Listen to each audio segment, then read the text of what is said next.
le gouvernement espagnol a refusé de donner de crédit aux accusations portées contre le Maroc sur une supposée infiltration du téléphone de Pedro Sánchez par le logiciel Pegasus. Les affaires liées au logiciel Pegasus continuent de susciter le débat dans les médias internationaux. Après avoir été accusé de façon infondée par Forbidden Story d'avoir espionné plusieurs personnalités françaises, le Maroc fait de nouveau l'objet d'accusations semblables par des médias espagnols après l'annonce du gouvernement espagnol de l'infiltration du téléphone de Pedro Sánchez par le logiciel de NSO. Celle-ci a suscité une vague d'accusations relayées au sein de la classe médiatique. Pourtant, le gouvernement espagnol semble prudent, omettant de faire des déclarations dont les conséquences pourraient s'avérer irréversibles.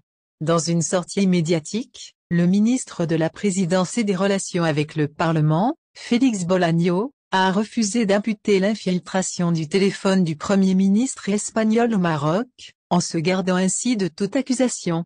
Le ministre s'est contenté d'évoquer une ingérence extérieure sans mentionner la source. Nous ne savons pas qui cela aurait pu être, et, quand nous le saurons, nous le rendrons public. Nous allons attendre, a-t-il déclaré dans une interview accordée à Cadena Ser. Interrogé sur les accusations portées contre le Maroc qui ne dépassent pas la sphère médiatique, Félix Bolaño a répondu aussi clairement que possible. Nous n'avons aucune information à cet égard. Il n'est pas bon de faire des suppositions parce que nous attaquons peut-être des pays qui n'ont rien à voir avec cela. Nous sommes en train de clarifier les faits, a-t-il rétorqué. En effet, Bolaño n'est pas l'unique responsable gouvernemental espagnol à rejeter les accusations à l'encontre du Maroc. Son camarade, porte-parole de l'exécutif, Isabel Rodríguez n'a pas donné crédit au ragot médiatique lors d'un point de presse, tenu mardi. Selon elle, le gouvernement espagnol préfère, pour le moment, croire à l'hypothèse d'une faille sécuritaire dont a profité des hackers d'atteindre les téléphones de Pedro Sánchez et son ministre de la Défense.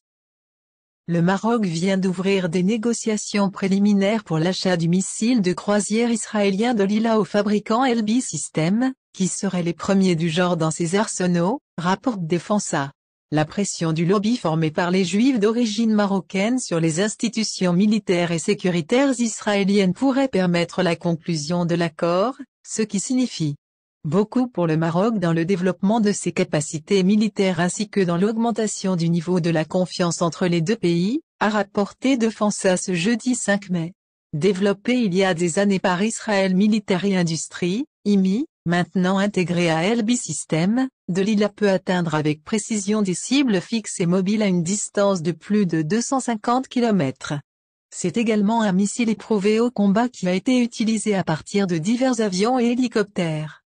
Le Maroc l'exploiterait principalement sur ses chasseurs F-5 de l'armée de l'air, qu'il a l'intention de mettre à niveau en les équipant de la dernière avionique, d'un radar de contrôle de tir AESA, d'affichage numérique et d'une liaison de données avancée, ainsi que des systèmes de capteurs avancés et des systèmes de brouillage, ainsi qu'un ensemble d'armes air-sol et air-air modernes, poursuit la même source.